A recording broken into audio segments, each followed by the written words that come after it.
And they've called it the Tourbillon because that's the tax bracket you'll need to be in to afford one of these.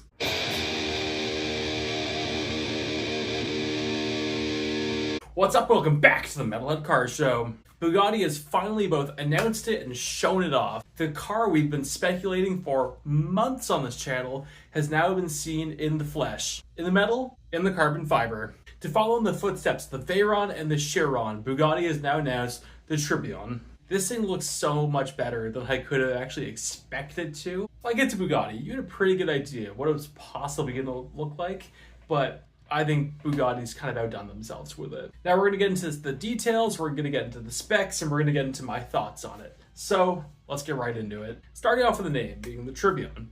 Bugatti has stated this goes back to watchmaking and just the most complex engineering possible, which you can also see there's some watch-like gears and influence in the dash. But Bugatti did this for the whole reasoning of they developed a 3-foot-long crankshaft for this 8.3-liter V16.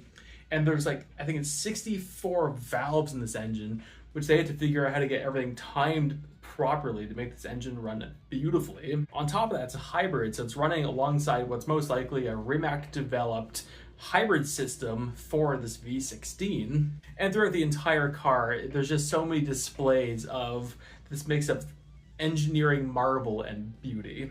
A lot of people are making jokes that Bugatti stole Citroen's old steering wheel, but frankly, the steering wheel is beautiful. The gauge cluster is front and center with the steering wheel, and the steering wheel just turns around the gauge cluster whilst it stays still.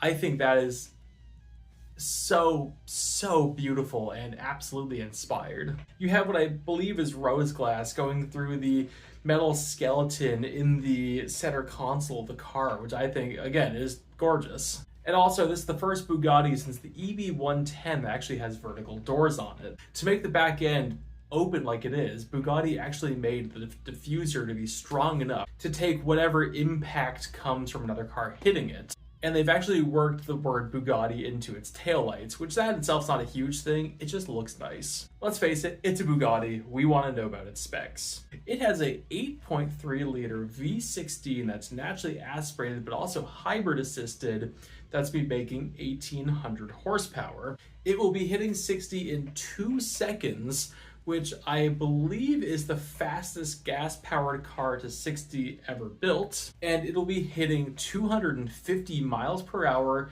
in 25 seconds. Those are numbers that we can't comprehend. Those are numbers that nobody watching this video has ever tried to do.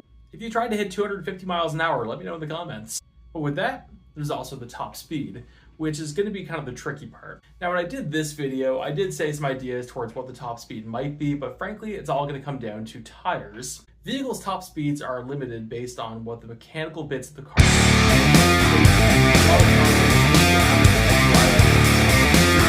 are.